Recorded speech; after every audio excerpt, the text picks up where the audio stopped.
Deputada Parlamento Nacional Maria Fernanda Lai considera governo impede povo de direito.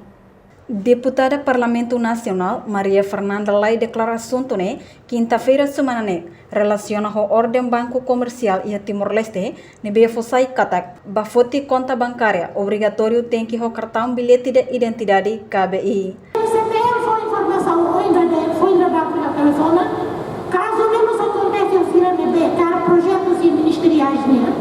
Mas ele vai se mostrar para lá e BI. Durante esse urus cartão eleitoral que é permitido, mas agora tem que ter os outros dois documentos, né? Para o governo atuarega.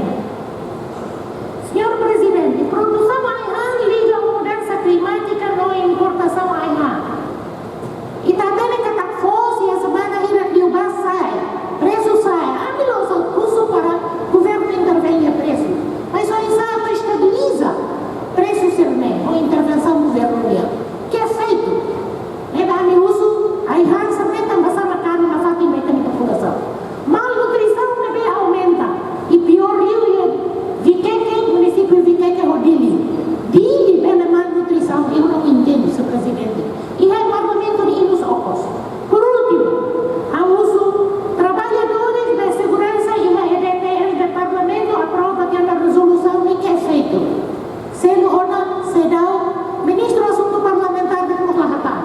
Deve haver uso para o governo tem que hatar. A situação o governo labele usa maneira onde a bosak povo vai hira lá iha osang atu selo povo nya direito. Reportagem Melda Fátima, Televisão Timor Post.